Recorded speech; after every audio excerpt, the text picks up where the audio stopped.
I thank the Lord for that. ఆదివారం నుండి ఈ ప్రాంతాల్లో దేవుని సేవ కొరకై మరి నేను తిరుగుతున్నాను. మరి ఈ రోజు మీ మధ్యలోనికి క్షేమంగా రావడానికి ప్రభు సహాయం చేశారు. Let us thank God for the message we have already received through Brother Ashirvadam. ఆశీర్వాదం గారి ద్వారా మరి దేవుడు చక్కని సందేశాన్ని మనకు అందించారు. అందుకై ప్రభువును స్తుతిస్తున్నాను. I would like to share a few thoughts from the book of Jonah this afternoon. ఈ మధ్యాహ్న కాల సమయంలో దేవుని వాక్యం యోనా గ్రంథం నుండి కొన్ని సంగతులు మీతో పంచుకోవాలని ఆశపడుతూ ఉన్నాను. So we turn to the book of Jonah. యోనా గ్రంథాన్ని మనం తెరిచి చూద్దాం. Chapter 1. మొదటి అధ్యాయము. యోనా గ్రంథం మొదటి అధ్యాయము. ఎక్కడ ఉంది యోనా గ్రంథం? యోనా గ్రంథం తెలుసండి? ఎక్కడుంది? ఎక్కడ చూస్తా? పాత నిబంధన చూస్తాగా, కొత్త నిబంధన చూస్తాగా? కొత్త నిబంధనలో ఉందా, పాత నిబంధనలో ఉందా? ఎక్కడుంది? ఆ పేజీ నెంబర్ చెప్పండి. సార్ పేజీ నెంబర్ తెలిసిన వారి త్వరగా చూడండి. 763. We'll read verse 3. మొదటి అధ్యాయంలో 3వ వచనం మనం చదువుదాం. అయితే యెహోవా సన్నిధిలో నుండి తర్షీషు పట్టణమునకు పారిపోవాలనని యోనా యొప్పేకు పోయి తర్షీషునకు పోవు ఒక ఓడను చూచి ప్రయాణమునకు కేవు ఇచ్చి యెహోవా సన్నిధిలో నిలువక ఓడవారితో కూడి తర్షీషునకు పోవుటకు ఓడ ఎక్కెను. I have 2 sessions now and one in the night. God willing, in these 2 sessions, I want to complete at least the main points of this book, the book of Jonah. ఈ యోనా గ్రంథంలో నుండి దేవుని సందేశం అందించడం కొరకై నాకు 2 వర్తమానాలుగా సమయం ఉంది. ఇప్పుడు అలాగే ఆ రాత్రి జరిగే కూడికలో కూడా. First thing we are going to see the name of Jonah.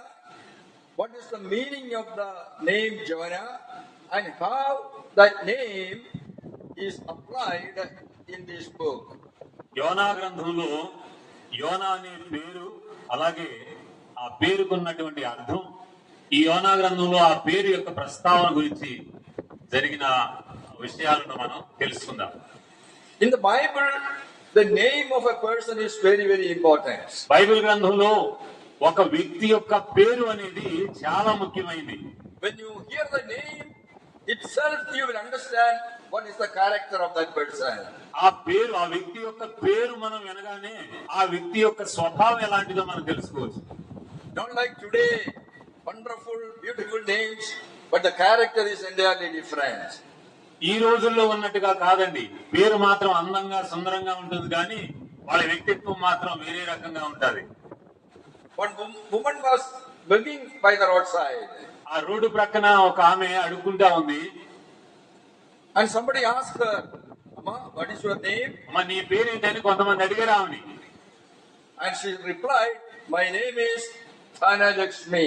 ఆమె నా పేరు ధనలక్ష్మి అని చెప్పింది. కానీ ఆమె ఏం చేస్తా ఉంది? రోడ్డు పక్కన అడుక్కుంటా ఉంది. ఏ సంబంధం ఉందా? పడి పేరుకను ఆమె చేసే పనికి ఏమైనా సంబంధం ఉందండి? ఏ సంబంధం లేదు. అసలు సంబంధమే లేదు. పేరు ఒక రకంగా, ఆమె తీరు ఒక రకంగా ఉంది. Sometimes in the assembly also such people. నేటి దినాల్లో మనం చూస్తున్నాం, సంఘాల్లో కూడా ఇలాంటి వాళ్ళు ఉన్నారు. పేరు ఒక రకంగా, పేరు సంతోషమా. సంతోషం అనే పేరు ఉంది. సంఘంలో ఉన్న అన్ని గొడవకు వెనక ఎవరుంది? సంఘంలో ఉన్న గొడవలన్నిటికీ కారణం ఎవరు? ఆమె. ఉండలేదా? పేరు సమాధానమా. పేరు మాత్రం సమాధానం ఉంది. అన్ని అసమాధానం అక్కడ ఉండే. ఆమె ద్వారానే మొత్తం అన్ని గొడవలన్నీ ప్రారంభమయ్యేది. No connection with the name and the character. That is very, very poor. పేరుకి, స్వభావానికి, జీవితానికి ఏమాత్రం పొంతన లేదండి. But in the Bible, you will find always the name. You are hearing about Hannah, Samuel, all the names in the Bible, the name and the character is so closely connected. కానీ Bible గ్రంథంలో అలా కానే కాదండి. Bible గ్రంథంలో ఒక వ్యక్తి పేరు ఉందంటే ఆ పేరుకు అర్థం ఏంటో అతని జీవితం కూడా అక్షరాల సరిపోయినట్టుగా ఉంటది. The parents give a very meaningful name, hoping, praying that this person, when grow, should fulfill that character of the name in her life. తల్లిదండ్రులు కూడా వాళ్ళ బిడ్డల గురించి దేవుని సన్నిధిలో నిరీక్షణ కలిగి ఆశ కలిగి వారికి పేర్లు పెడతారు. హన్నా అనే పేరైనా, సమూయేలు అనే పేరైనా, ఇలాగ ఎవరి పేరు చూసినా గానీ మంచి అర్థంతో ఆ పేరుకు తగిన జీవితం వారు ఎదురు చూస్తూ ఉంటారు. The case of Jonah is also the same. యోనా విషయంలో కూడా అదే. How many of you know the meaning of the name Jonah? యోనా అనే పేరుకు అర్థం మీరు ఎంతమందికి తెలుసండి? ఎవరికైనా తెలుసా యోనా అనే పేరుకు అర్థం ఏంటో? Somebody said, Pauram. కొంతమంది చెబుతున్నారు పావురము అని. So when you study this book, you find in all, there are 4 chapters in this book, you will find in all 4 chapters the character of the dove. ఈ యోనా గ్రంథంలో 4 అధ్యాయాలు ఉన్నాయి.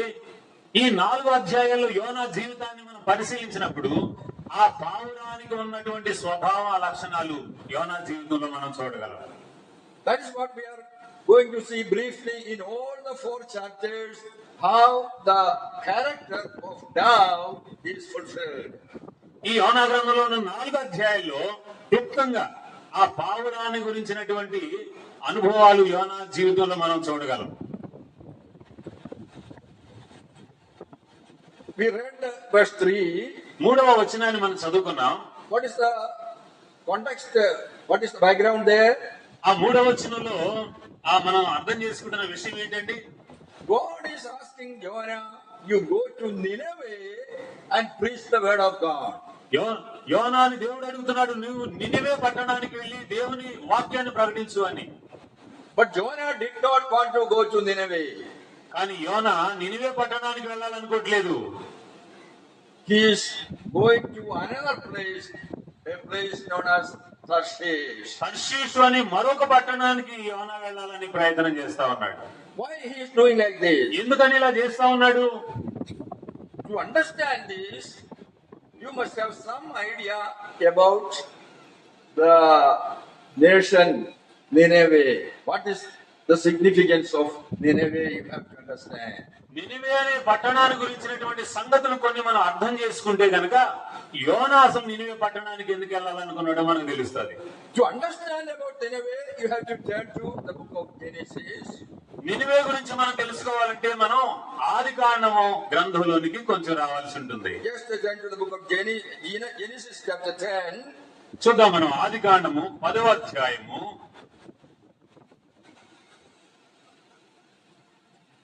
Genesis 10, reading from verse 8.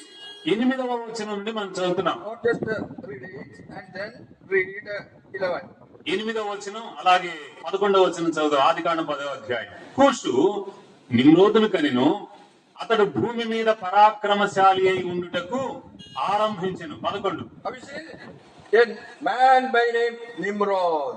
నిమ్రోదు అనేటువంటి వ్యక్తిని గమనించారా ఈ వచనంలో? పరాక్రమశాలి అయిన Nimrod. పరాక్రమశాలి అయిన నిమ్రోదు అనే మాట. And next verse we read his kingdom. ఆయన యొక్క రాజ్యమును గురించి మనం చదువుతున్నాం 11. So, ఆయన రాజ్యం, what does it mean? ఆయన రాజ్యం అంటే ఏంటి? He is a Raju. ఆయన రాజై ఉన్నాడు. Only the king got kingdom. ఆ రాజుకే ఆ రాజ్యం ఉంటుంది. So this is the first king. ఆయనే మొదటి రాజుగా ఉన్నాడు. In the Bible, the first king mentioned is who? Nimrod. Bible గ్రంథంలో మొట్టమొదటి రాజుగా ప్రస్తావించబడిన వాడు నిమ్రోదు అనే రాజు. So the significance of Nimrod we understand. A very cruel man, but the one who established the first kingdom. నిమ్రోదు గురించి మనం ఆలోచన చేస్తున్నాము. కఠినమైన క్రూరమైనటువంటి వ్యక్తి, కానీ రాజుగా రాజ్య స్థాపన చేసిన వాడుగా ఉన్నాడు. And then in verse 11, 11వ వచనం మరలా మనం గమనిద్దాం. చూడండి, ఆ దేశములో నుండి అశ్షూరుకు బయలుదేరి వెళ్లి నినివేను రహోబి కట్టించెను. We got that word, we need Nineveh. Have you noticed Nineveh there? 11వ వచనంలో మనకు అవసరమైనటువంటి నినివే అనే ఆ పట్టణం పేరును గమనించారా? ఏంటి బాబు?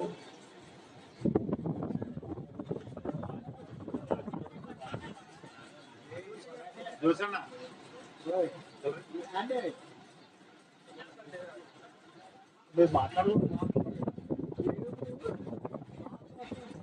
So, the significance of Nineveh we find here. It was built by a very cruel man by name Nimrod. ఈ యొక్క నినివే పట్టణాన్ని గురించినటువంటి ప్రస్తావన ఇక్కడ మనం గమనిస్తా ఉన్నాము. నిమ్రోదు అనేటువంటి పరాక్రమశాలి ద్వారా కట్టబడిన పట్టణం ఇది. And we have to understand Abraham was living in his kingdom once upon a time. Abraham ఒకానొకప్పుడు ఆ ప్రాంతంలో నివసించిన వాడుగా ఉన్నాడు. This man first asked the people to worship the sun and the moon, the stars, all these natural forces. ఈ నిమ్రోదు అనేటువంటి వ్యక్తి ఆ రాజ్యంలో ఉన్నటువంటి మనుషులను ఆకాశ నక్షత్రాలను, సూర్యుని, చంద్రుణ్ణి పూజించమని, ఆరాధించమని చెప్పిన వాడుగా ఉన్నాడు. And he is the one who gave leadership in building a big tower in Babylon. Babylon అనేటువంటి గొప్ప ఆ శిఖరాన్ని కట్టమని ఆదేశించిన వాడుగా ఇతను ఉన్నాడు. All these places are related. Babylon, Assyria, all these places mentioned here, Nineveh, all these connected places. So in his kingdom, he built the Tower of Babylon. ఆ నిమ్రోద్ అనేటువంటి వ్యక్తి ఆయన రాజ్య పరిపాలనా కాలంలో అశ్షూరు అనేటువంటిది, ఇక్కడ మనం చూస్తున్న నిమ్రోద్ అనేటువంటిది, బాబులోన్ అనేటువంటి ఈ యొక్క ప్రాంతాలన్నిటినీ కూడా కట్టించిన వాడుగా ఉన్నాడు. And the people in his kingdom, he forced them to worship the sun and the moon, such natural forces. ఆయన రాజ్యంలో ఉన్నటువంటి వ్యక్తులను ఆకాశ నక్షత్రాలు, సూర్యచంద్రులను పూజించి ఆరాధించాలని ఒత్తిడి చేసిన వాడుగా ఉన్నాడు. But Abraham was a very wise man. Abraham అనేటువంటి వ్యక్తి చాలా తెలివైన వాడుగా ఉన్నాడు. He observed all these natural forces and he understood the sun or the moon, they are not God. ప్రకృతి సంబంధమైన ఈ యొక్క సూర్యుడు, చంద్ర నక్షత్రాలన్నిటినీ పరిశీలించి వాటిని పూజించకుండా ఆయన తిరస్కరించిన వాడుగా ఉన్నాడు. He observed the sun. It is rising at certain time, 6 o'clock in the morning, setting 6 o'clock in the evening. సూర్యుడిని గమనిస్తా ఉన్నాడు అబ్రహాము. ఉదయకాలమే ఆ ఉదయిస్తున్నాడు, సాయంకాలం అస్తమిస్తా ఉన్నాడు. It has got no power of its own, even to come late for half an hour. అరగంట ఆలస్యంగా రావడానికి కూడా సూర్యుడికి అధికారం లేదు. No power to go half an hour early. అస్తమించడానికి కూడా ఒక అరగంట ముందు అస్తమించడానికి కూడా సూర్యుడికి అధికారం లేదు. Only mechanically at a certain time it is coming, going. It is controlled by somebody behind. Abraham understood. నిర్ణయించబడినటువంటి సమయానికే ఖచ్చితంగా ఉదయించడం, నిర్ణయించబడిన సమయానికే ఖచ్చితంగా అస్తమించడం, ఇవన్నీ కూడా ఒక శక్తివంతుడైనటువంటి వ్యక్తి ద్వారా నడిపించబడుతున్నాడు సూర్యుడని అబ్రహాం అర్థం చేసుకున్నాడు. So he started thinking, who is this power who controls the sun, the moon, all the nature, all the forces of the nature? ఈ ప్రకృతి సంబంధమైన శక్తులన్నిటినీ కూడా, సూర్యుని, చంద్రుని, నక్షత్రాలన్నిటినీ ఇది నడిపిస్తున్నటువంటి ఆ శక్తి కలిగినటువంటి వ్యక్తి ఎవరు అని అబ్రహాం ఆలోచన చేశాడు. And he understood there is a creator God. అబ్రహాంకు అప్పుడు అర్థమైంది సృష్టికర్త అయిన దేవుడు ఉన్నాడు అని. And he understood it is not the creation, the sun or the moon or the fire or the water to be worshipped, but the creator is to be worshipped. He understood. అబ్రహాంకు అర్థమైన విషయం ఏంటంటే ప్రకృతిలో ఉన్నటువంటి సూర్యుడు, చంద్రుడు, నక్షత్రాలు, అగ్ని, నీరును కాదు మనం ఆరాధించాల్సింది, సృష్టికర్త అయిన దేవుణ్ణే ఆరాధించాలి. And he started worshipping the glorious God. మహోన్నతుడైనటువంటి దేవుడిని అబ్రహాం ఆరాధించడం, మహిమగల దేవుడి ప్రారంభించాడు. In this news spread everywhere in his kingdom. ఆయన రాజ్యంలో ఈ విషయాలన్నీ కూడా వ్యాప్తి చెందాయి. So Nimrod wanted to kill Abraham because he is not obeying Nimrod. నిమ్రోదు చెప్పినటువంటి మాటలకు అబ్రహాం లోబడిన కారణం చేత అబ్రహామును చంపాలని నిమ్రోదు అనుకున్నాడు. And Abraham, God, by this time, the glorious God appeared unto Abraham and said, you depart from this place, don't stay in this place. The people here, Nimrod, want to kill you. ఆ సమయంలోనే మహిమగల దేవుడు అబ్రహామునకు ప్రత్యక్షమై నిమ్రోదు నిన్ను చంపాలనుకుంటున్నాడు కాబట్టి ఈ స్థలాన్ని విడిచి నేను నీకు చూపించి దేశానికి వెళ్ళని దేవుడు ప్రత్యక్షమై So మాట్లాడాడు. this much background you must understand. Otherwise, you will not understand the book of Jonah. ఈ యొక్క యోనా గ్రంథాన్ని మనం గ్రహించాలంటే ఈ వెనుక ఉన్నటువంటి ఈ కొద్ది చరిత్ర మనం తెలుసుకుని ఉండాలి. One side Nimrod, the other side Abraham. ఒకవైపున నిమ్రోదు పరాక్రమవంతుడు, మరొక వైపు దేవుని దాసుడుగా ఉన్న అబ్రహాం ఉన్నాడు. Now, when God is asking Jonah, you go to Nineveh, who are the people who live in Nineveh? నినివేలో ఉన్నటువంటి ప్రజలు ఎలాంటి వారు మనం తెలుసుకోవాలి. ఆ నినివేకి వెళ్ళమన్నాడు కాబట్టి. When God is asking Jonah to go to Nineveh, who are the people who stay in Nineveh? దేవుడు ఈ యొక్క యోనాను నినివే పట్టణానికి వెళ్ళమని చెబుతున్నాడు కదా, మరి నినివేలో ఉన్నటువంటి ప్రజలు ఎలాంటి వాళ్ళు తెలుసు. Whose followers? ఎవరును వారు అనుసరించే వాళ్ళుగా ఉన్నారు. I told you about two people. ఇద్దరు గురించి నేను చెప్పాను. ఈ ఇద్దరులో ఎవరిని అనుసరించేవారు? ఎవరిని అనుసరించాలి ఇద్దరు? ఒక ఆయన నిమ్రోదు, ఒక ఆయనేమో Abraham. What about the people of Nineveh? ఆ నినివేలో ఉన్నటువంటి ప్రజలు ఎవరిని అనుసరించేవారు? ఎవరిని అనుసరించే వ్యక్తులుగా ఉన్నారు? నిమ్రోదునా అబ్రహామునా? అబ్రహామునా నిమ్రోదునా? అవుతుందా? ఎవరిని? They are the followers of Nimrod. నిమ్రోదును అనుసరించే వారుగా ఉన్నారు నినివే ప్రజలు. But what about Israel? Jonah and Israel? యోనా అలాగే ఇశ్రాయేలు ఎలా ఉన్నారు? ఎవరిని అనుసరించేవారు? ఎవరిని అనుసరించే వాళ్ళు ఉన్నారు? Abraham and Abraham's God. Abraham యొక్క దేవుని అనుసరించే వారుగా ఉన్నారు. Have you seen the difference? ఆ యొక్క వ్యత్యాసం అర్థమైందండి. So they are enemies each other. ఒకరికొకరు శత్రువులుగా ఉన్నవారు వారు. Ever since Abraham left Nimrod's country, Nimrod and his people are very angry against Israel. Abraham నిమ్రోదు రాజ్యాన్ని విడిచినప్పటి నుండి అబ్రహాము సంతానానికి ఆ నిమ్రోదు అనుసరించే వారికి ఆ వ్యతిరేకత అనేది ఏర్పడింది. Always there enmity and fighting and quarrel between them. శత్రుత్వము, పోరాటము వారి మధ్య నిరంతరం జరుగుతూ ఉన్నాయి. So Jonah understood, if I go to those people of Nineveh means our enemies. If I go there, I will be persecuted, I will be killed by those people. దేవుడు చెప్పినట్టుగా నేను నినివే పట్టణానికి వెళ్ళానంటే వారు శత్రువులు కాబట్టి నేను చెప్పే మాటలు విని వాళ్ళు ఖచ్చితంగా నన్ను చంపవచ్చు. So when God is asking Jonah to go to Nineveh, he is in great problem. దేవుడు యోనాను నినివే పట్టణానికి వెళ్ళమని సెలవిస్తా ఉంటే అక్కడ చాలా సమస్య ఉన్నదని అర్థమైంది. So what he did? అందుకని ఏం చేశాడండి? He is going to another place. ఆ యోనా Tarshish. తర్షీష్ అనే మరొక ప్రాంతానికి వెళ్ళడానికి సిద్ధమయ్యాడు. So that place is somewhere in the European continent. ఆ ఐరోపా ఖండంలో ఉన్నటువంటి ప్రాంతం అది తర్షీష్ అనేది. Now why I read this verse here? ఎందుకు ఈ వచనాన్ని ఇక్కడ మనం చదువుకున్నామంటే We are looking at the meaning of Jonah. యోనా అనేటువంటి పేరుకు అర్థాన్ని మనం చూస్తా ఉన్నాము. So here we have seen the meaning of Jonah is dove. యోనా అనేటువంటి పేరుకు అర్థం మనం పావురము అని తెలుసుకున్నాం. So here Jonah is showing one character of the dove. ఆ పావురము యొక్క లక్షణాలు ఏవైతున్నాయో వాటిలో ఒక దానిని యోనా చూపిస్తా ఉన్నాడు. What is that character? ఏంటి ఆ లక్షణం ఏంటండి? When you turn to Psalm 55, కీర్తన గ్రంథంలో 55వ కీర్తన చూడండి ఒకసారి. Psalm 55 55వ Keerthana and verse 6. 6వ వచనం మనం చదువుదాం. ఒకవేళ ఎవరిని త్వరగా తీసినా కానీ చదవచ్చు. ఆహా గువ్వవలే నాకు రెక్కలు ఉన్న ఎడల నేను ఎగిరిపోయి నెమ్మదిగా ఉండును. Have you seen the character of dove? పావురం యొక్క లక్షణం గమనించారా? When some trouble, difficulty come, what the dove will do? పావురం ఏం చేస్తుంది? ఏదైనా ఒక సమస్య, ఇబ్బంది రాగానే ఏం చేస్తుందట? ఏం చేస్తుంది? సమస్య వచ్చింది, ఇబ్బంది వచ్చింది, పావురం ఏం చేస్తుంది? తిరిగి గొడవ చేస్తాడా? మనం వచనంలో చదివాం. అది మళ్ళీ తిరిగి ఎదురాడి పోరాడుతుందా?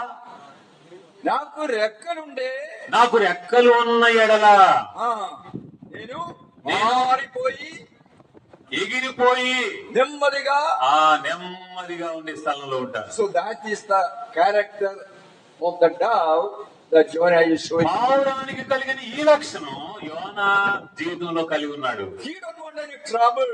ఆయన ఏమాత్రం కూడా ఇలాంటి పరిస్థితుల్లో చిక్కుపడాలనుకోవట్లేదు. He knows that if he goes to Nineveh, he will be in trouble. Nineveh పట్టణానికి వెళ్తే నేను సమస్యలో పడతానని తెలుసు. So he is going to a safe place in Europe. I will be safe there. అందుకని సురక్షితమైన ప్రాంతం ఐరోపా ఖండంలో ఉంది, తర్షీషు, అక్కడికి వెళ్ళిపోతాను అనుకున్నాడు. So here is the character of the dove. ఆ పావురం యొక్క లక్షణం యోనా జీవితంలో మనం చూస్తా ఉన్నాం. But we have to understand why God is asking Jonah to go to that place. దేవుడు యోనాను ఆ ప్రదేశానికి అంటే నినివేకి ఎందుకు వెళ్ళమన్నాడు మనం అర్థం చేసుకుందాం. God is asking to do something difficult, but there is a plan of God in asking Jonah to go to that difficult place. Nineveh పట్టణానికి దేవుడు వెళ్ళమన్నాడు. ఇది ఒక కష్టతరమైన పని, కానీ అందులో దేవుని యొక్క ప్రణాళిక, దేవుని చిత్తం ఉంది. What is that? ఏంటనేది We have to understand this Jonah is a shadow of our Lord Jesus Christ. మనం అర్థం చేసుకోవాలి, యోనా యేసు ప్రభువుకి ముంగుర్తుగా ఉన్నాడు. So to be a shadow of Jesus Christ is not an easy job. యేసు ప్రభువుకి ముంగుర్తుగా ఉన్నటువంటి ఆ విధానం అది చిన్న విషయం కాదండి. Jesus Christ undertaken all the difficulties and problems in his life. యేసుక్రీస్తు ఆయన జీవితంలో ఎన్నో కష్టాలను అనుభవించిన వాడు, ఇబ్బందులు ఎదుర్కొన్న వాడు ఉన్నాడు. Those who follow the Lord Jesus Christ, you can expect difficulties, problems in your life. యేసు ప్రభువుని అనుసరించే మనం కూడా మన జీవితంలో కష్టాలు, సమస్యల్ని ఆహ్వానించే వ్యక్తులుగా ఉండాలి. If you face difficulties and problems, what is God going to do in your life? మన జీవితంలో కష్టాలు, సమస్యలు, ఇబ్బందులు ఎదురైనప్పుడు దేవుడు మన జీవితంలో ఏం చేయబోతా ఉన్నాడు? Now, look at another person, David, for example, a person who had undertaken so many difficulties in his life. తన జీవితంలో ఎన్నో కష్టాలను ఎదుర్కొన్నటువంటి దావీదు జీవితాన్ని ఒకసారి మనం చూద్దాం. Now, just take a verse from Psalm 4. కీర్తన గ్రంథంలో 4వ కీర్తన ఒకసారి చూద్దాం. చూడండి, Psalm 4 and verse 1. 4వ కీర్తన మొదటి వచనం. నా నీతికి ఆధారముకు దేవా, నేను మొరపెట్టినప్పుడు నాకు ఉత్తరమిమ్ము. ఇరుకులో నాకు విశాలత కలుగు చేసిన వాడు నీవే. See what David is telling? దావీదు ఏం చెప్తున్నాడు ఒకసారి చూడండి. David is in Irugu. ఆయన ఇరుకులో ఉన్నాడు. What is Irugu? ఇరుకు అంటే ఏంటండి? Is it a very comfortable place? సుఖవంతమైందా, సౌఖ్యంగా ఉన్న ప్రదేశమా? ఇరుకంటే ఏంటి? difficulty. కష్టమైనది, ఇబ్బందికరమైనది. But David is telling, అని దావీదు చెప్తున్నాడు, ఇరుకులోనైనా నాకు నీవేం చేస్తున్నావు? విశాలతను కలుగు చేస్తున్నావయ్యా. See what a great change in the life of David through the iruku, the difficulty. దావీదు జీవితాన్ని మనం చూస్తా ఉన్నాం. దేవుడు ఎంత గొప్పగా ఇరుకులో కూడా విశాలతను కలుగు చేస్తా ఉన్నాడు. So this is God's plan, sending us through the narrow path, difficult path, but he is making us so big, enlarging our character. ఇరుకులో నుండి మనం తీసుకుని వెళుతూ ఉండగా దేవుడు ఆ విశాలతలోనే తీసుకుని వెళ్తుండగా అందులో దేవుని యొక్క చిత్తం, ప్రణాళికను మనం చూస్తా ఉన్నాం. If we don't have any difficulty, we will not use all our abilities and capacities. When we go through difficulties only, all our abilities are developed. We become stronger and stronger. మన జీవితంలో ఎప్పుడు కూడా కష్టం, ఇబ్బంది అనేది ఎదురవలేదు అనుకోండి, మనం ఎన్నడూ కూడా ఎదగలం. ఎప్పుడైతే కష్టము, బాధ, శ్రమ, ఇబ్బంది వీటి ఉండమని వెళ్తామో అప్పుడే మనం మన జీవితంలో అభివృద్ధి చెందుతాము. We know David was a shepherd boy.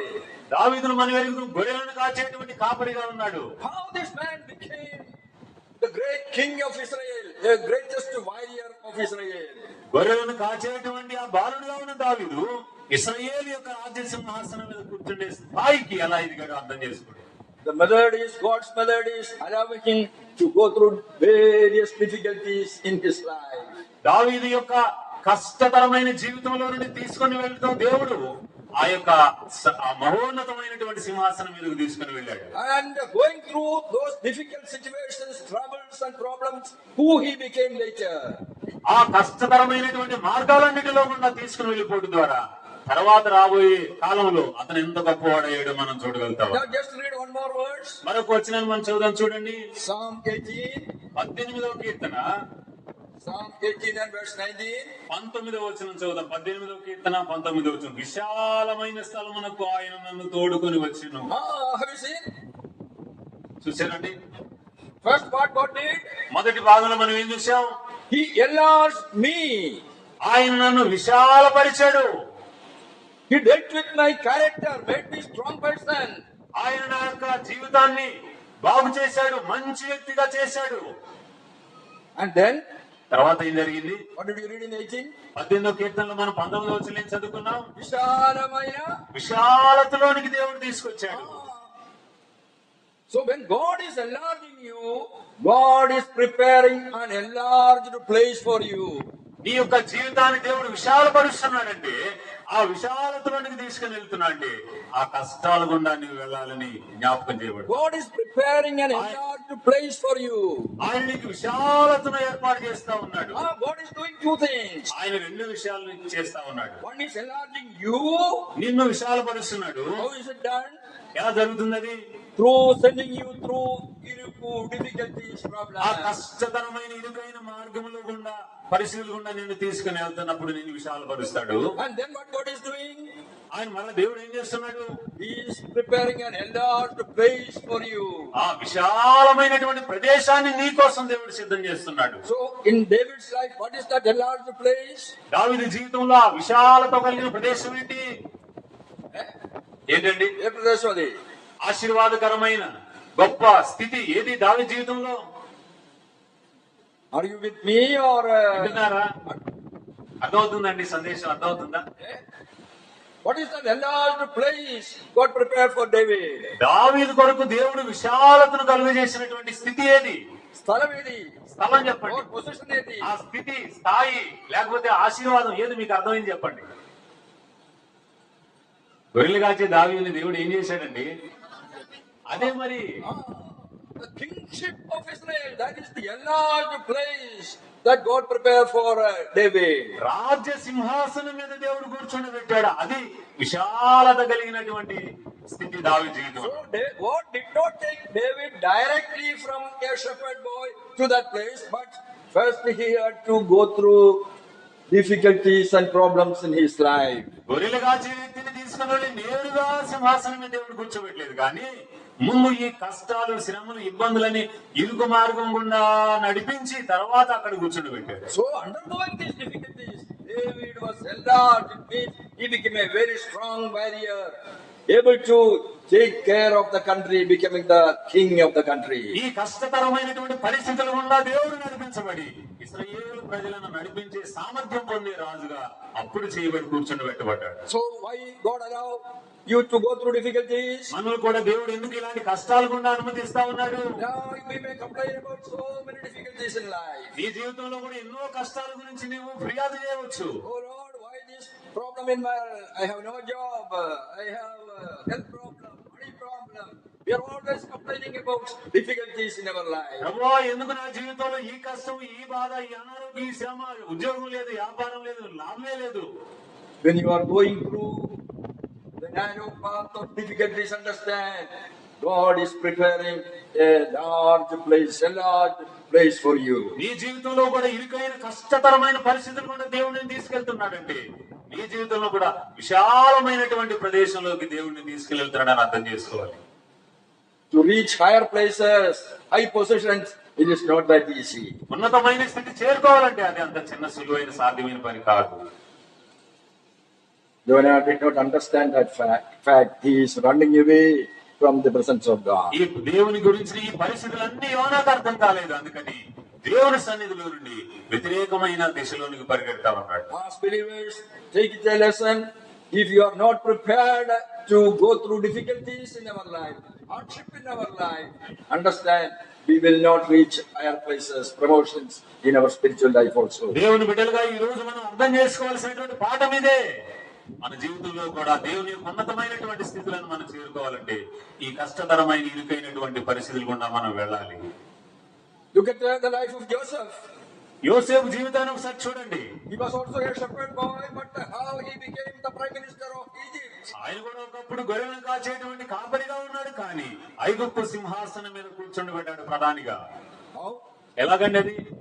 How many difficulties అసలు ఎన్ని కష్టాలు గుండా ఆయన ప్రయాణం చేశాడో గుర్తు చేసుకోండి. So this is the first lesson we have to understand from the life of Jonah. యోనా జీవితంలో మనం మొదటిగా అర్థం చేసుకోవలసినటువంటి పాఠం ఇది. Now coming to chapter 2, యోనా గ్రంథంలో 2వ అధ్యాయము. there also in Jonah 2 also we find one character of the dove. యోనా గ్రంథం 2వ అధ్యాయంలో కూడా ఈ యొక్క పావురాన్ని గురించినటువంటి 2వ లక్షణాన్ని మనం చూస్తా ఉన్నాం. Jonah chapter 2 and verse 2. 2వ అధ్యాయం 2వ వచనం. నేను ఉపద్రవములో ఉండి యెహోవాకు మనవి చేయగా ఆయన నాకు ప్రత్యుత్తరం ఇచ్చెను. పాతాళ గర్భములో నుండి నేను కేకలు వేయగా నీవు నా ప్రార్థన అంగీకరించి ఉన్నావు. Have you seen the position of Jonah is changed here? ఈ యోనా యొక్క స్థితి ఇక్కడ మార్చబడింది. In chapter 1, మొదటి he అధ్యాయంలో used to run away from the presence of God like a dove.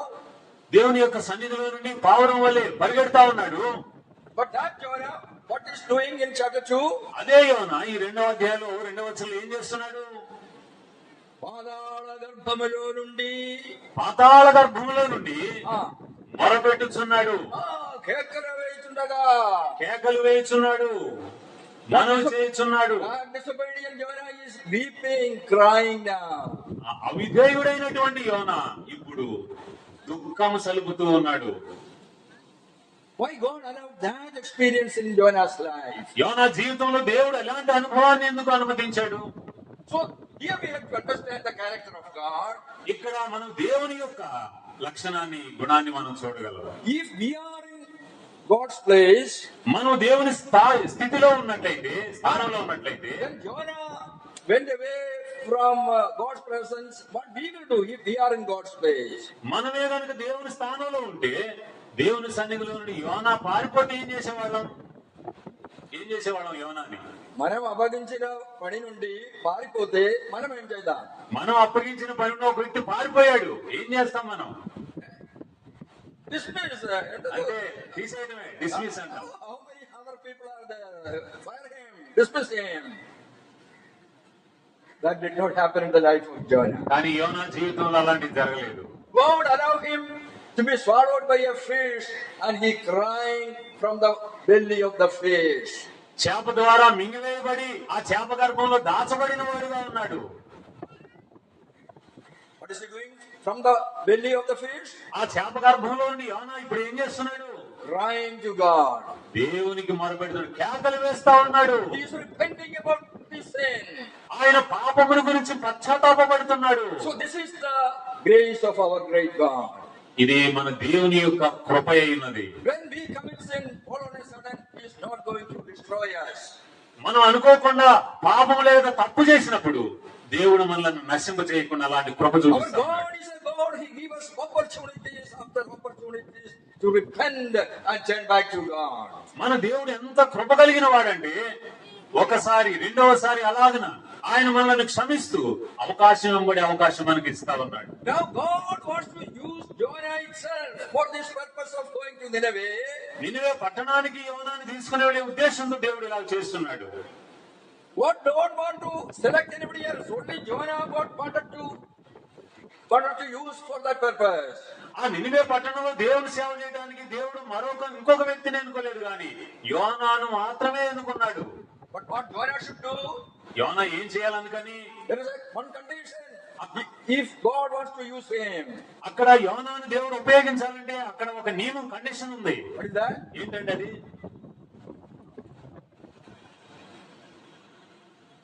నినివేలో దేవుడు యోనాను వాడుకోవాలంటే అక్కడ ఒక కండిషన్ ఉంది. ఏంటది? ఏం చేయాలి?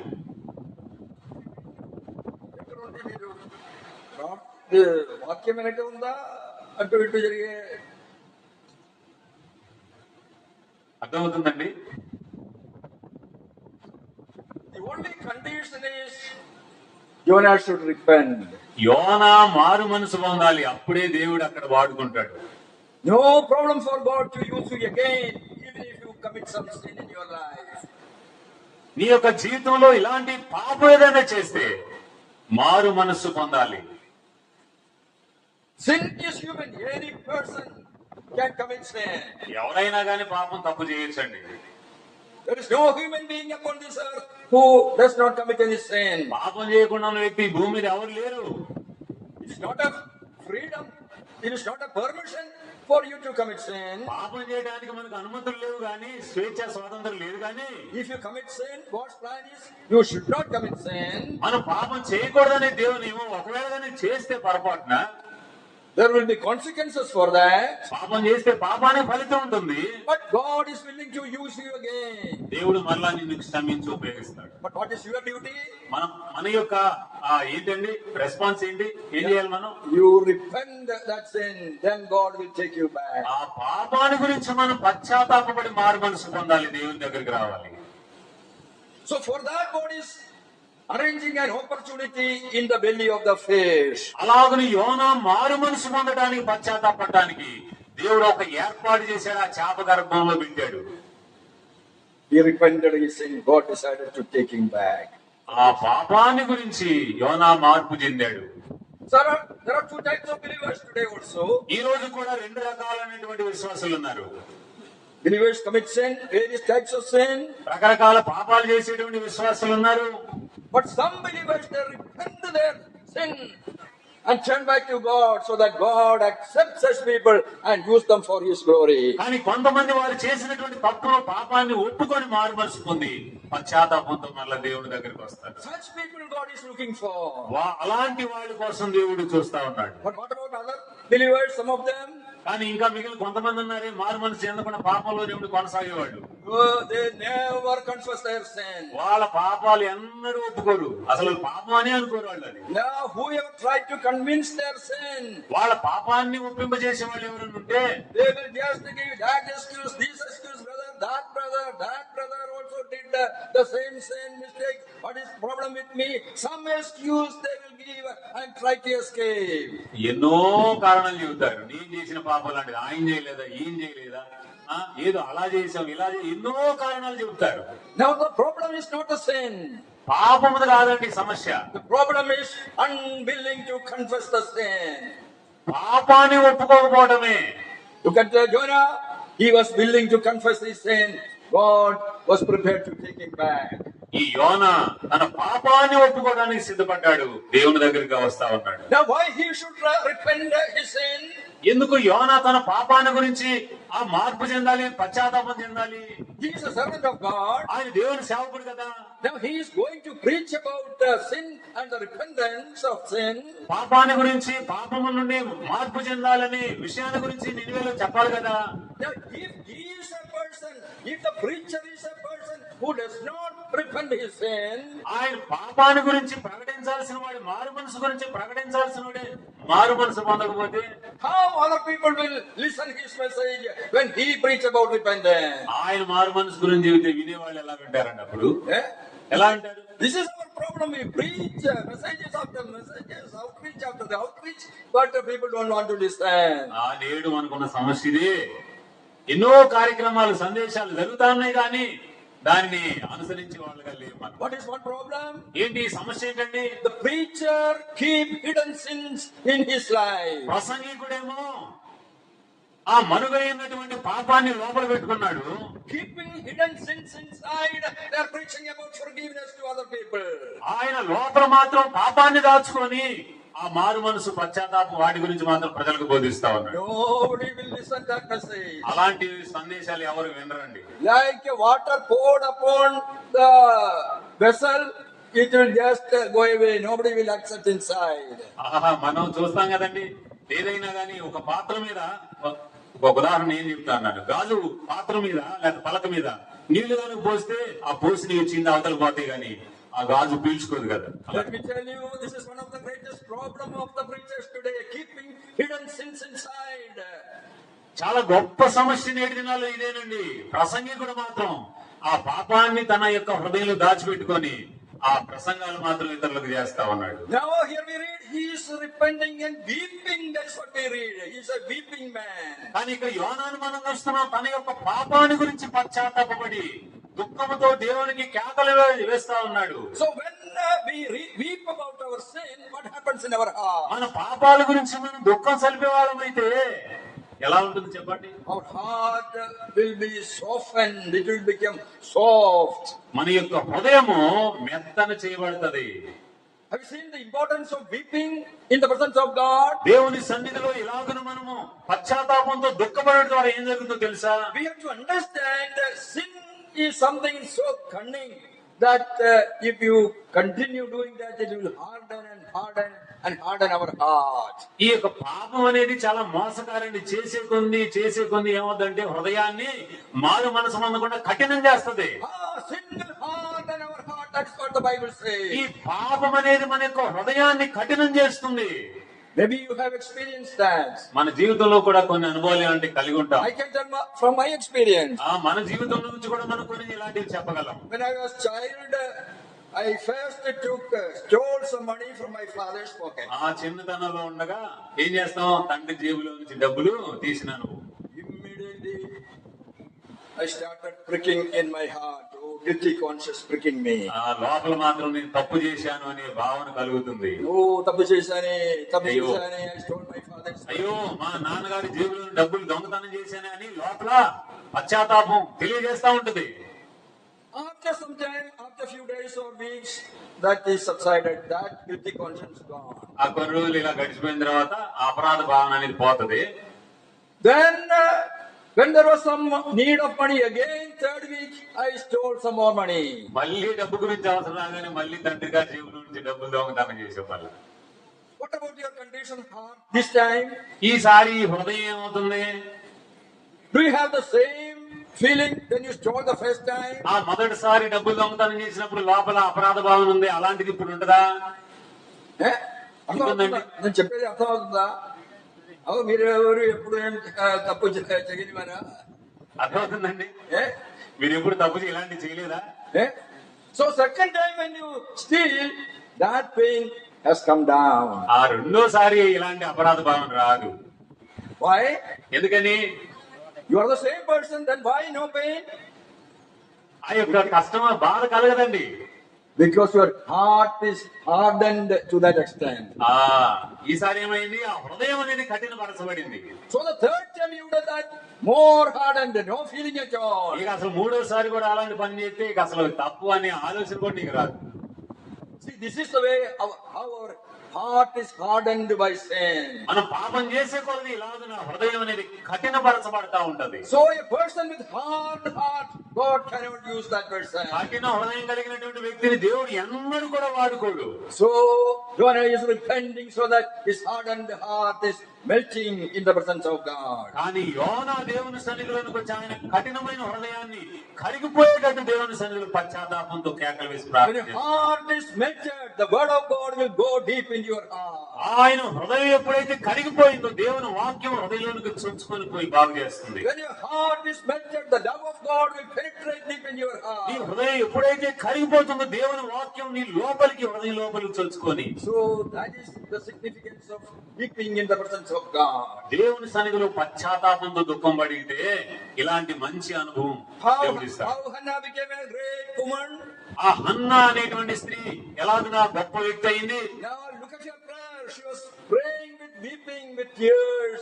She was praying. ఆ సమయంలో మొదటి గ్రంథంలో మనం మొదటి అధ్యాయంలో చూస్తాం. హన్నా కన్నీళ్లు కార్చి దేవుని సన్నిధిలో రోదన చేసింది. That is what we are lacking these days. ఈ రోజుల్లో మనం ఇలాంటి అనుభవాన్ని కొదవగా ఉన్నాం. Now we have preachers who preach the word of God. We have believers who know the word of God. మనకు గొప్ప ప్రసంగాలు చేసే ప్రసంగికులు ఉన్నారు, వాక్యాన్ని విని విశ్వాసులు కూడా ఉన్నారు. What we are lacking is people with tears, people who pray with tears. కానీ పశ్చాత్తాపంతో కన్నీళ్లు కార్చేటువంటి వ్యక్తులు మాత్రం లేరు. So here we find Jonah is weeping, and God decided to use this man again. కానీ ఇక్కడ యోనాను మనం చూస్తా ఉన్నాం, పశ్చాత్తాపంతో కన్నీళ్లు విడుస్తున్నాడు. ఆ వ్యక్తిని దేవుడు వాడుకోవడానికి ఇష్టపడతా ఉన్నాడు. Now I told you, this is again the character of the dove. నేను చెప్పినట్లుగా పావురం యొక్క లక్షణం ఇదే. Now shall we turn to the book of Isaiah? యెషయా గ్రంథం తీసిన వాడు చదవండి. Isaiah 38, 38వ అధ్యాయం verse 14. 14వ వచనం. 38:14.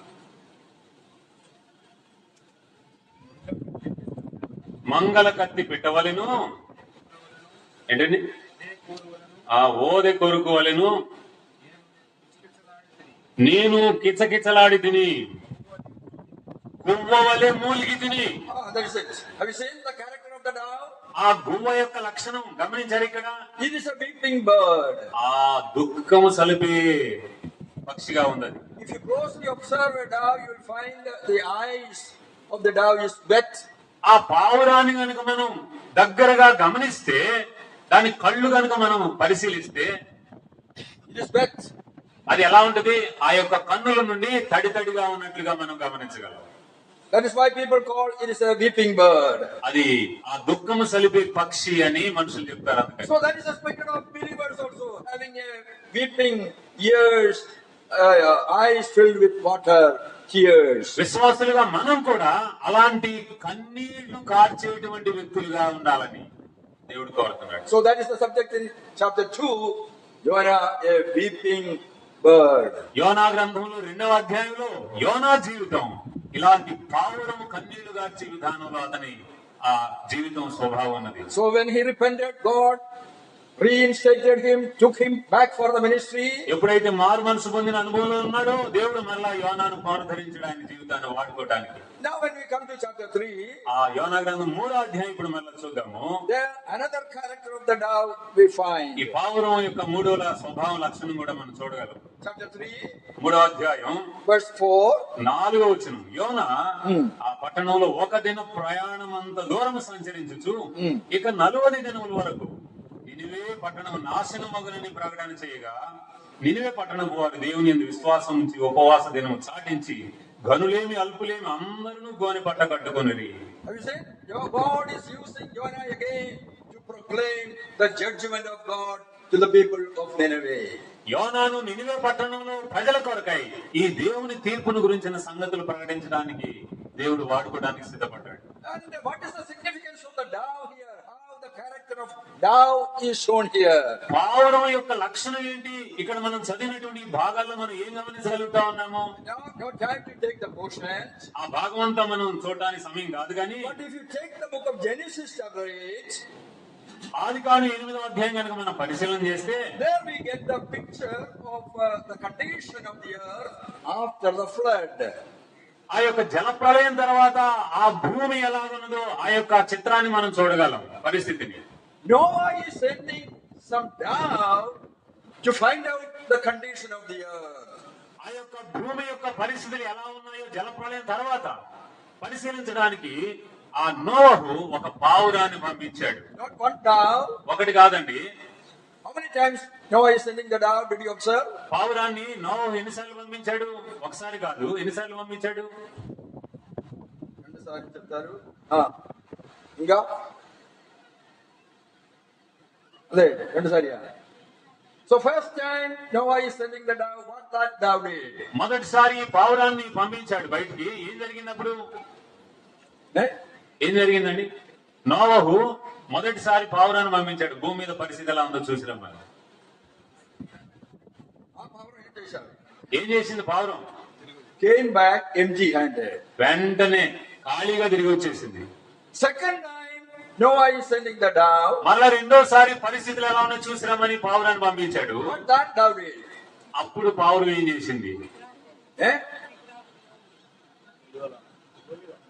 With an olive branch it came back. ఆ ఒలీవ కొమ్మ తీసుకొని వచ్చింది. అయిపోయిందా? అయిపోయిందండి. కొందరు చెప్తారు రెండుసారి 2 పంపించారు. సార్లు అని మీరు చెప్పారు. ఎందుకంటే అయిపోయిందా? అయిపోయింది కదా? దేవుడు మళ్ళా పంపించాడా? We find a third time ఆ also sent. మూడోసారి కూడా దేవుడు ఆ నోవహు ఆ పావురాన్ని పంపించాడు. What that dove did? అప్పుడు ఆ పావురం ఏం చేసింది? ఇక రాలేదు. So there are 3 visitations of the dove. అక్కడ మనం చూస్తున్నాం నోవహు 3 పర్యాయములు ఆ పావురాన్ని పరిస్థితులు గమనించడానికి పంపించాడు. Now the Bible scholars divide the visit of this dove regarding 3 judgments of God. ఈ బైబిల్ పండితులు ఈ యొక్క పావురాన్ని 3 సార్లు పంపించడం అనే దాని గురించి కొన్ని సిద్ధాంతాలు చెప్పారు. There are 3 great judgments that God is going to send upon this world. ఆ 3 రకాలైనటువంటి తీర్పులను దేవుడు భూమి మీదకు పంపించడాన్ని ఉద్దేశించి చెప్పారు. Now the first visit shows the picture of the first judgment. ఆ మొదటిసారి విడువబడుట అనేది మొదటి తీర్పును చూపిస్తా ఉంది. During the time of Noah, there was a great judgment because the whole earth was totally fruitless. నోహు కాలంలో ఈ యొక్క భూమి అంతా కూడా జలప్రళయం ద్వారా తుడిచివేయబడింది. And there is the second judgment that happened during the time of Jesus Christ. రెండవ తీర్పు యేసు ప్రభు కాలంలో జరిగింది. The earth was full of wickedness. Instead of destroying the whole world, one person, Jesus Christ, was killed. He was murdered. భూలోకమంతా కూడా పాపంతో చెడిపోయింది. భూలోకమంతా నశింపజేయబడాలి, కానీ భూలోకమంతా నశింపకుండా వారందరి పక్షంగా ఒక్కడు ప్రభువైన యేసుక్రీస్తు ప్రాణాన్ని బలియాగం Jesus dying on the cross of Calvary on behalf of each and every one of us. So the whole world is represented in the Lord Jesus Christ. ఈ భూలోకంలోని మానవులందరూ పాపం చేసినందుకై అందరి స్థానంలో యేసు ప్రభు కలువరి శిలువలో ప్రాణాన్ని బలియాగం చేసిన వాడుగా ఉన్నాడు. That is the second judgment. అది రెండవ తీర్పు అండి. And the Bible is telling about the third judgment going to come upon this earth. రాబోయే కాలంలో భూమి మీదకి వచ్చేటువంటి మూడో తీర్పును గురించి This time it చెప్పబడింది. is not by water, by fire. God is going to destroy this whole world. ఈసారి నోహు దగ్గర ఉన్నటువంటి ఆ యొక్క జలప్రళయం నీరు కాదు, తర్వాత అగ్ని కాదు కదండి, ఈ ప్రపంచం అంతా కూడా తుడిచిపెట్టబడబోతా ఉంది. I have no time to explain in detail about all these things. ఈ విషయాలన్నీ కూడా బాగా లోతుగా వివరించడానికి ఇది సమయం కాదు కానీ, But a dove is used to foretell, to warn about the judgment of God. ఈ పావురం అనేది దేవుని యొక్క తీర్పును గురించి తెలియజేసేదిగా ఉంది. So dove is a symbol of love and peace, but not only that, dove is a symbol of the judgment of God also. పావురం అనేది ప్రేమకు శాంతికి గుర్తుగా ఉంది, అదే సమయంలో తీర్పుకు కూడా గుర్తుగా ఉంది. Look at our Lord Jesus Christ. యేసు ప్రభువుని చూడండి, He is the man of peace, ఆయన శాంతి కలిగిన వాడుగా ఉన్నాడు, Prince of peace. ఆయన సమాధానకర్త అయి ఉన్నాడు. But who warned more about the judgment of God?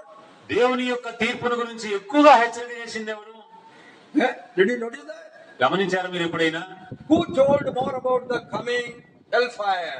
దేవుని యొక్క ఉగ్రత దినాన్ని గురించి, Hell. ఆ యొక్క నరకాన్ని గురించి. నరకాన్ని గురించి ముందుగా ఎక్కువ సార్లు చెప్పింది ఎవరు తెలుసా? ఎవరండి? హెచ్చరిక చేసింది ఎవరు? నిత్య నరకాగ్ని గురించి హెచ్చరిక చేసింది ఎవరు? Is it Apostle Paul or other disciples? పౌలా, ఇతర మిగిలిన శిష్యులా? ఎవరు చెప్పారు ఎక్కువగా? Understand it is Jesus. యేసు ప్రభువే. So one side, Prince of Peace, and the other side, who warned about the judgment of God. ఒకవైపున మనం చూస్తున్న సమాధానకర్తగా ఉన్నాడు, మరొక వైపున ఆ తీర్పును గురించి హెచ్చరిక చేసేవాడుగా So ఉన్నాడు. here, Jonah is proclaiming the judgment of God in Nineveh. ఇక్కడ యోనా నినివే పట్టణంలో దేవుని యొక్క తీర్పును ప్రకటించే వ్యక్తిగా ఉన్నాడు. So this thou also a symbol of the judgment of God. పావురం అనేది దేవుని యొక్క తీర్పును సూచించేదిగా ఉన్నది. So that is the third character in chapter 3. మూడవ అధ్యాయ యోనా గ్రంథంలో అది మూడవ లక్షణంగా మనం చూస్తా ఉన్నాం. Coming to chapter 4, యోనా గ్రంథం 4వ అధ్యాయం ఇప్పుడు చూద్దాం. చూడండి, just read verse 1. మొదటి వచనాన్ని మనం చదువుతున్నాం. యోనా దీన్ని చూచి బహు చింతాక్రాంతుడై కోపగించుకొని, యెహోవా, నేను నా దేశమందుండగా ఇట్లు జరుగునని నేను అనుకుంటుని కదా. Okay. See what is the condition here? ఇక 4వ అధ్యాయంలో పరిస్థితి ఏంటి? Jonah is getting angry. యోనా ఇప్పుడు కోపపడతా ఉన్నాడు. Getting angry against whom? ఎవరి మీద కోపం? Eh? ఎవరి మీద అండి? Against God. దేవుని మీదే కోపం పడతా ఉన్నాడు. Just understand, just think about this man. A man is getting angry against God. అసలు యోనాను గురించి ఆలోచన, దేవుని మీద కోపడుతున్నాడు. ఏం మనిషి ఈయన? Eh? This is another character of the dove. ఆ యొక్క పావురం యొక్క మరొక లక్షణం ఇది. When you turn to the book of Hosea, హోషేయ గ్రంథం ఒకసారి చూడండి. Hosea chapter 7, 7వ అధ్యాయం, Hosea 7 and verse 11. 7వ అధ్యాయం 11వ వచనం. దొరికిన వాళ్ళు తొందరగా చదివే ప్రయత్నం చేయండి. ఎఫ్రాయిము బుద్ధి లేని పిరికి గుండె గల గువ్వాయెను. Have you seen the character of the dove? ఈ యొక్క పావురం యొక్క లక్షణం ఏంటండి? ఇక్కడ మనం గమనిస్తున్నది బుద్ధి లేని పిరికి గుండె గల పిరికి గుండెగల గువ్వాయెను. This is the character of the guva. ఆ పావురం యొక్క మరొక లక్షణం ఇది. A man angry against the Almighty God of heaven. సర్వశక్తిమంతుడైనటువంటి దేవుని మీద కోపపడుతున్నాడు యోనా. Is he a wise man? ఆయన తెలివైనడా Eh? ఏంటి? Somebody questioning God, he is the most foolish man. ఆ దేవుణ్ణి ప్రశ్నించే వ్యక్తి అసలు బుద్ధి లేనోడు. Why he is getting angry against God? దేవునికి విరోధంగా ఎందుకు కోపడతా ఉన్నాడు ఈయన? He went to Nineveh and preached the word of God, and people of Nineveh repented. Nineveh పట్టణంలోనికి వెళ్లి దేవుని గురించిన తీర్పు ప్రకటించగా నినివే పట్టణస్థులు మారు మనసు Not పొందారు. 1 or 2 lakhs of people getting saved. లక్షల మంది ఆ రక్షణ పొందిన వారుగా ఉన్నారు. If it is today's preacher, కానీ ఇదే పరిస్థితి ఈనాటి దినాల్లో జరిగితే what the preacher will do? ఆ ప్రసంగికుడు ఏం చేస్తాడు? Oh, he'll be in heaven, so happy. ఇలాగ లక్షల మంది నినివేలోగా మారు మనసు పొందితే ఈనాటి ప్రసంగికుడైతే అబ్బో పరలోకంలో తేలాడినంత ఆనందం He పొందాడు. spread the news everywhere through the internet and phone, sending the news everywhere throughout the world. ఆ ఇంటర్నెట్ లో ఇంకా రకరకాలైనటువంటి ప్రసార మాధ్యాలు ప్రపంచం అంతా చెబుతాడు ఈ వార్త. అందరూ చూడండి, చూడండి ఏం జరిగింది? చూడండి నేను ప్రసంగం చేసి ఎంతమంది మారు మనసు పొందారు. Oh, everywhere news reports. ఆ ప్రపంచం అంతా వార్తలు ఈయన గురించిన వార్తలే. But this man is not happy. People of Nineveh got saved. ఆ యొక్క నినివే పట్టణస్థులు రక్షించబడినందుకు ఇతను యోనా సంతోషంగా లేడు. Why he is not happy? ఎందుకు సంతోషంగా లేడండి? Eh? కారణం ఏంటి? డిస్టర్బ్ చేయడానికి మా అక్కడ ఉండు. ఎందుకు సంతోషం లేదు? ఎందుకు సంతోషం లేదండి? Who got saved? Who are the people of Nineveh? కాపాడబడింది రక్షించబడింది Nineveh పట్టణస్థులు. ఎవరు వాళ్ళు? For Nineveh, for Jonah, who they are? ఈ యొక్క యోనా దృష్టిలో నినివే పట్టణస్థులు ఎవరు? They are enemies of Jewish people, enemies of Jonah. దేవుని పిల్లలు యూదులైనటువంటి వారికి శత్రువులు వాళ్ళు. యోనాకు శత్రువులు. Oh, what should happen to them? ఆ శత్రువులకు ఏమి జరగాలి? For a Jewish man, the people of Nineveh should go to hell and burned in hell. ఈ యూదులైనటువంటి మనుషులకు శత్రువులుగా ఉన్నటువంటి ఆ నినివే పట్టణస్థులు ఏమవ్వాలి?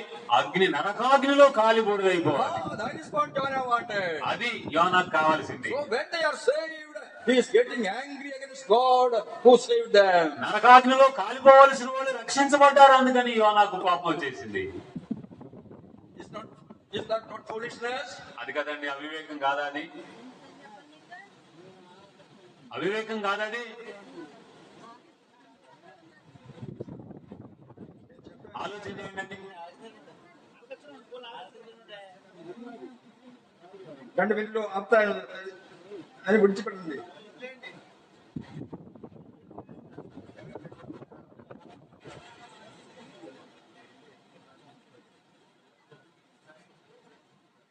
అవివేకం కాదా చెప్పండి? బుద్ధి లేని యోనా. యోనాకు బుద్ధి లేదండి.